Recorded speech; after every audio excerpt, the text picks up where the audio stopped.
Panahon na nga ba para palitan ang Magnolia Chicken Templados itong si Coach Chito Victolero at ang kunin na nila itong si Topex Robinson?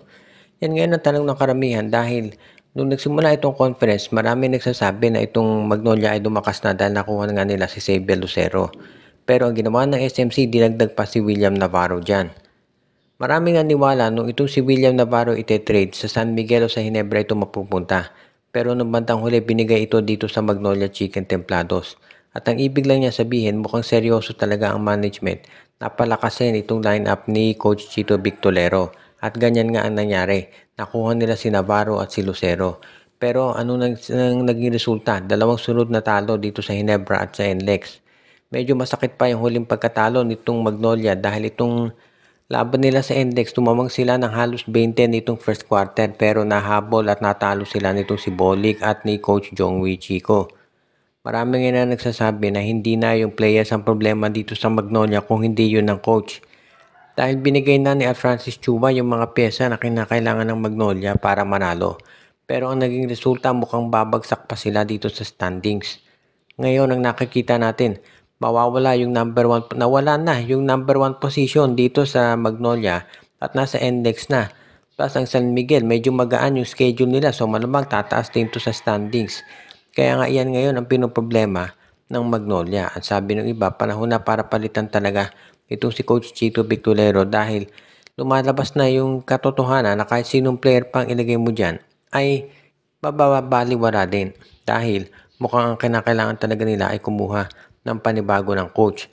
Pero bukod dyan sa coach na yan, big trade pa ba na gagawin itong Magnolia Chicken Templados para magkaroon sila ng additional na pagpapalakas dito sa roster nila? Yan ang posible pang gawin ni Francis Chua.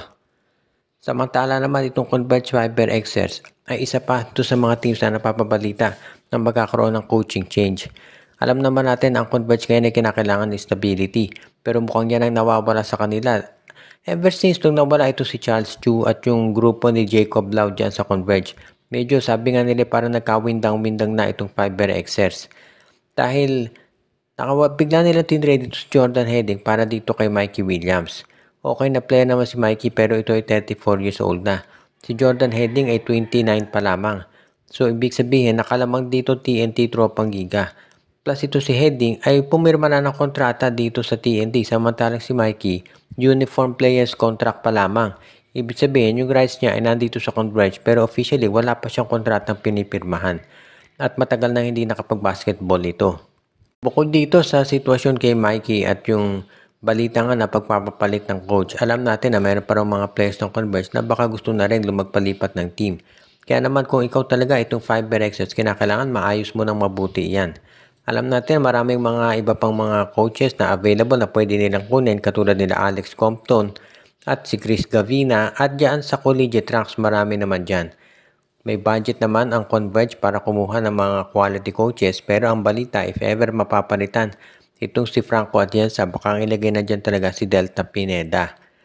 Marami nagsasabi na hindi pa raw fit dito si Pineda dito sa PBA dahil syempre iba yung coaching, iba yung magko-coach ka sa MPBL, iba yung dito sa PBA dahil yung style ng laro sa MPBL ibang iba kumpara dito sa PBA.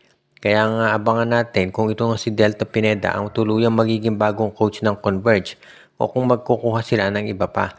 Ang maliwanag dito kung ikaw itong Fiber Xers, kinakailangan maayos mo na yung sitwasyon sa lalo't madaling panahon. Lalo na at nasa playoffs na sila at mataas ang expectations.